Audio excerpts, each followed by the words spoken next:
Chris Marcus here with you for Arcadia Economics on a Wednesday morning where the silver price is up almost a quarter.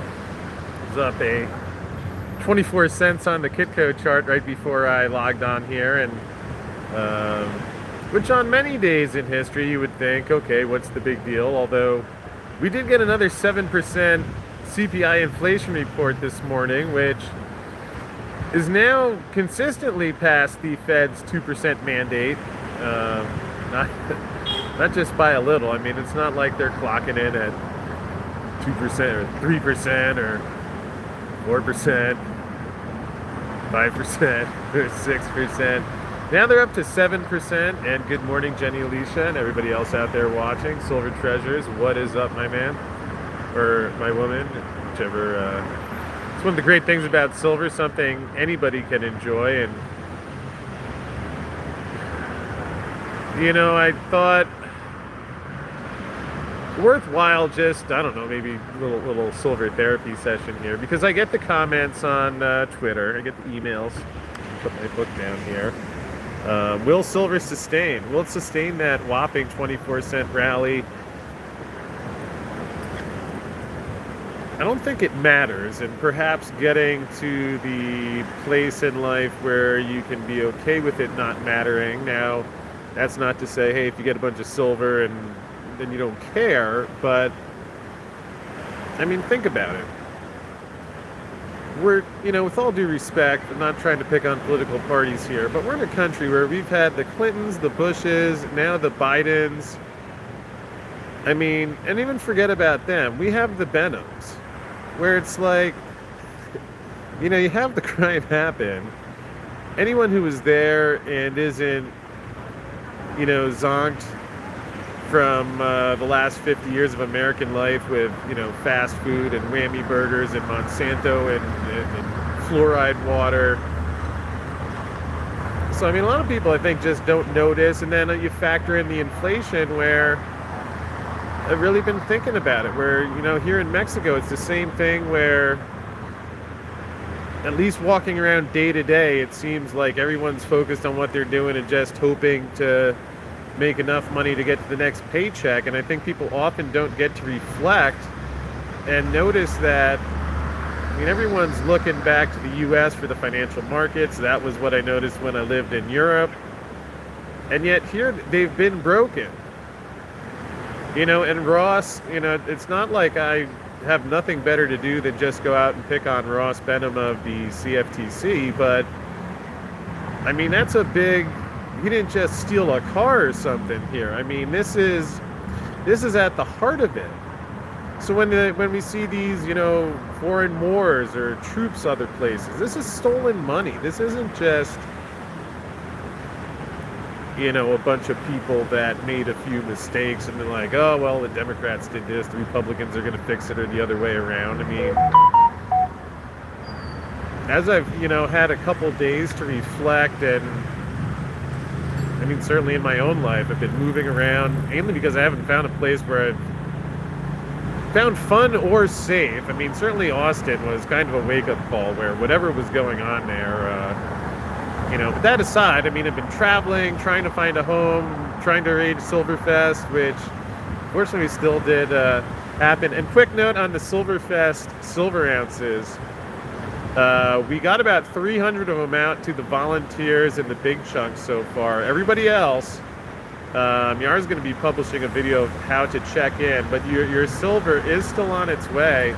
We're getting something pretty cool made, so I think it will be worth the wait. And just a quick note there, it's still coming, and I think you'll like what we get. But anyway, there's been a lot going on, so even for me, it's like, you know, there's the degree to which we're keeping up day to day and covering what's happening. And I guess it's just been a while since I've had, you know, a little bit more time to be settled and think about some of the things that have happened.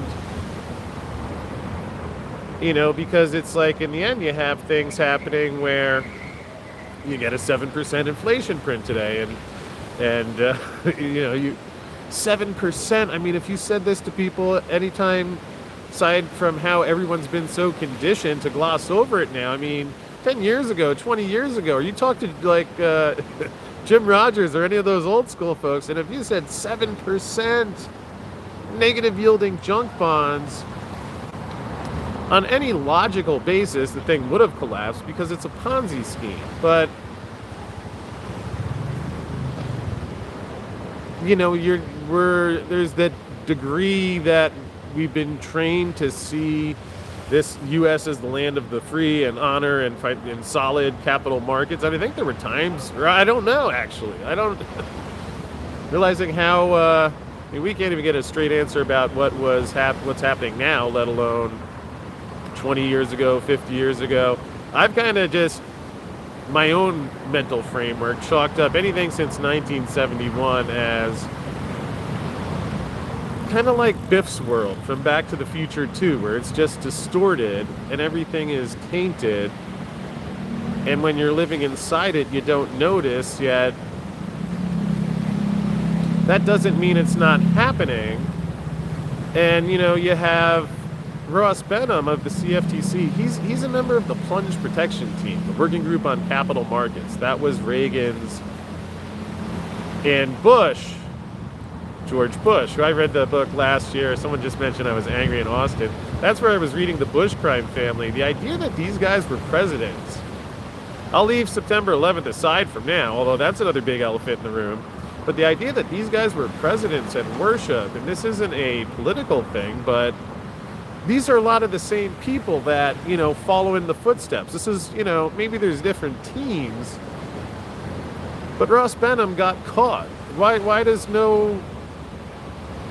And I mean, well, I will keep pushing it, and there's ways that things like that can and will be exposed, but how to put this in perspective? Maybe the fact that we also have the vaccine and virus thing going on. And yes, this is what somebody was upset with me on Twitter for today, because I've been sharing some of my thoughts on how I think the guys running this are a lot of the same people, get involved in a lot of the things that have been nefarious in the past, and now that there's emerging evidence that not many people have talked about where this came from. Was it natural or was this intentional? And you continue to see things not looking good for Anthony Fauci, and people compiling evidence and documents showing that this was an intentional thing. And these guys aren't unconnected to where the money goes. I mean, you saw Bush, Cheney launching wars for weapons of mass destruction that they knew weren't there.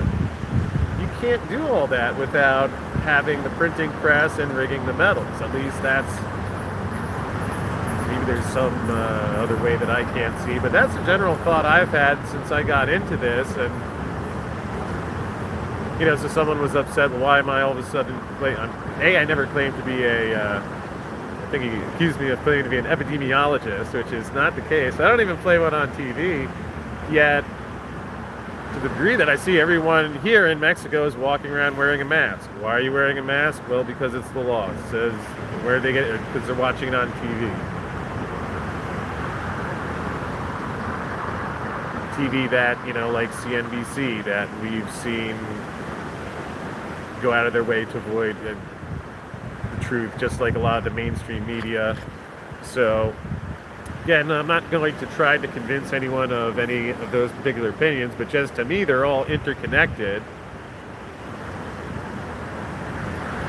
I had someone, that interesting fella that I'd like to get back on the show. Some of you know Dr. Richard Allen Miller. The guy was a genius. He was building nuclear reactors in high school science classes, so he got swooped up and was one of the scientists used by a lot of these different divisions. And I remember at one point he phrased it, Bush's and Clinton's, you know, just different divisions of the same corporation. I think that's why you've seen silver manipulation go on throughout Bush, throughout Obama. I mean, it's not... I guess the best part, I don't know, maybe I wouldn't be doing this where, you know, I've never claimed to be a life role model, and certainly I, you know, have my own things I struggle with, but I think with the, you know, not trying to go out there and just be mean to Ross Benham, but I can't find any other way of explaining this other than it's a blatant crime. I've provided my evidence. It's almost like, if this is happening and then you see, Fed says they're going to raise rates. I mean, what do we see? Clarita, another guy got quit yesterday because he's been front-running the policy. Jerome Powell, they caught him front-running the policy. He's still doing it. Then you have the silver market rigged. No matter what happens, stocks go up, and it's almost like, everybody knows it's a shell game, and some people, found a way to participate with it. I don't think everybody on Wall Street understands quite what's going on.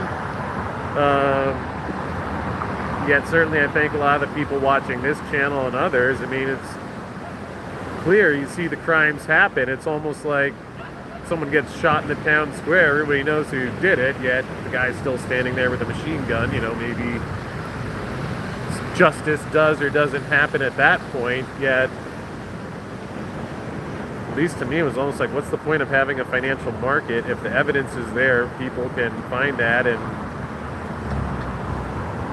that's why I understand if some people don't want to hear politics.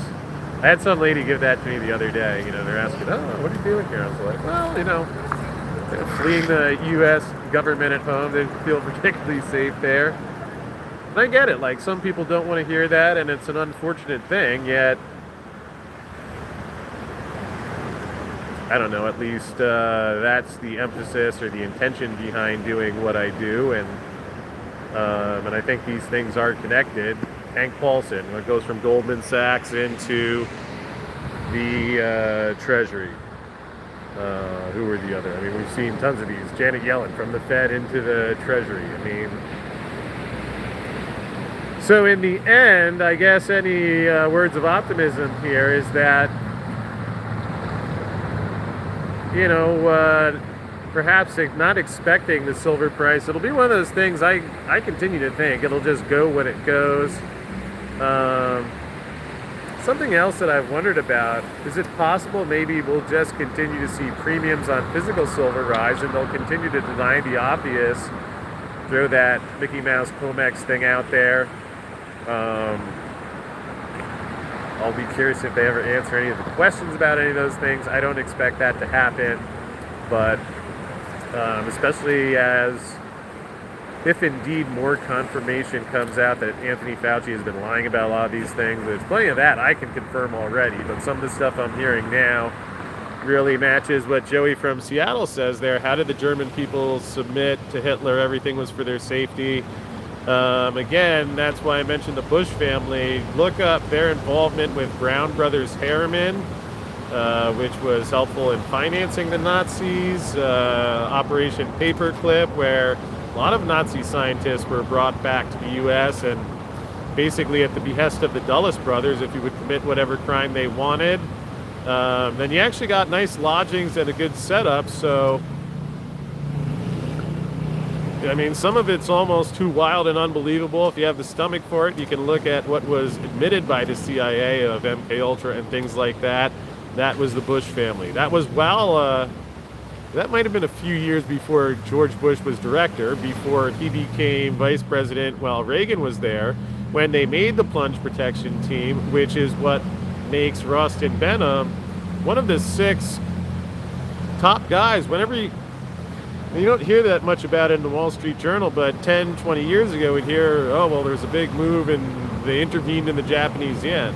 That's the working group on capital markets, the plunge protection team. That's Ross Benham. I think it's Benham, the Secretary of Treasury, so probably Janet Yellen, a few other people that are people that at least I can provide clear evidence have committed crimes or stuff that the rest of us would not be able to get away with. So I think a lot of that's coming out. And I guess with the COVID stuff, I remember when I heard Cliff High saying last year, back in April, he's saying the next couple months is going to start becoming more and more obvious that what some of these people actually have done. And I continue to wonder if that, whenever that kind of pops, won't be at the same time. Maybe that will end up being the spark of what finally moves silver. I guess we'll see, but good enough guess anyway. So that's in the end why you can have inflation rise 7% and still only see silver up a quarter, half of its 1980 high. Well, Bitcoin is still flying. Everything else on the planet is flying. One other note about the inflation report that maybe you want to keep an eye on, or I at least found interesting. Normally they always use the core number where they strip out food and energy. And they always cite that because it's smaller. Except I've noticed the last couple months they've been citing the non-core number, which was bigger. And perhaps that could be nothing, although to the degree that... And this is just the way I look at it. I have the factual, analytical half of the brain, and then I go and meditate or quiet the mind and let intuition speak.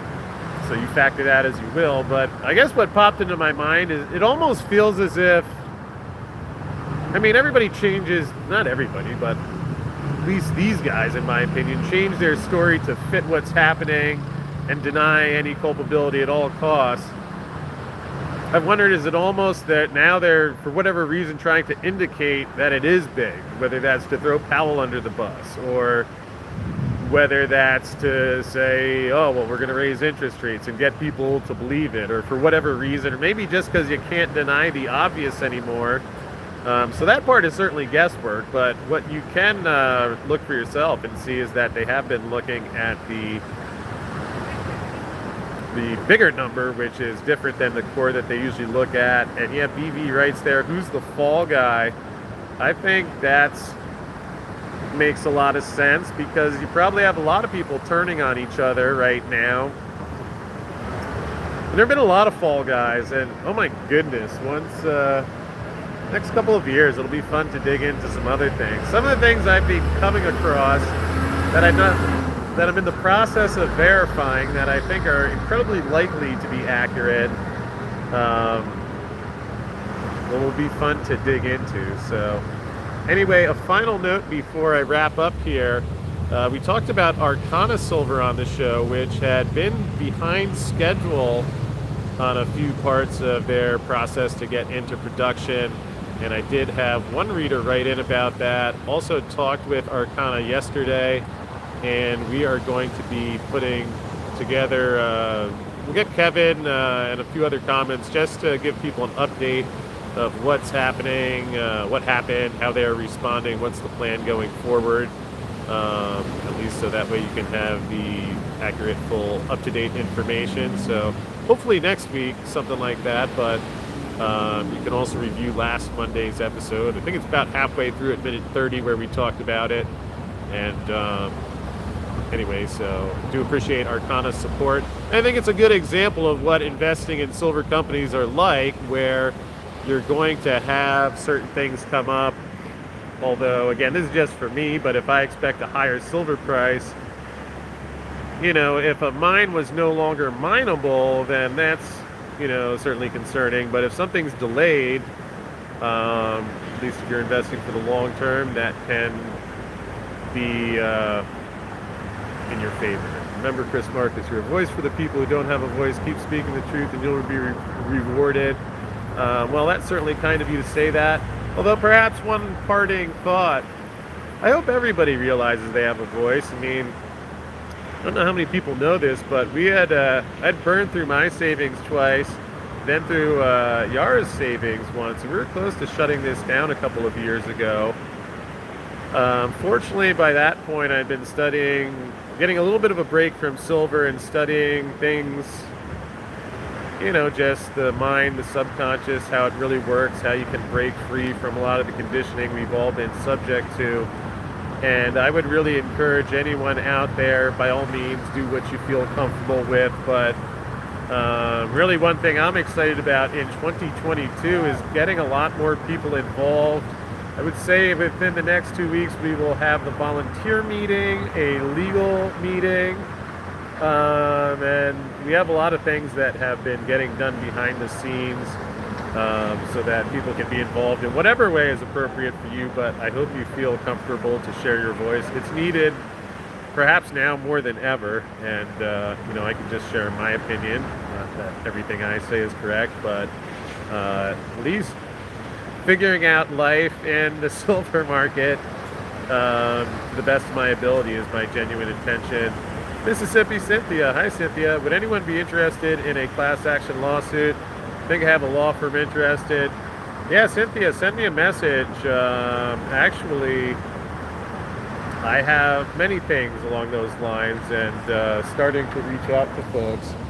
So, whoops, there's my hand. But Cynthia, it's good to see you there. Would love to hear from you. And yes, we are ready to take the next step on some of those things. So anyway, thanks again to Arcana for bringing us today's show. Hope you're well out there. Hope you enjoyed a little beach in the background to help you relax and just trust in what you know. And I will see you again tomorrow.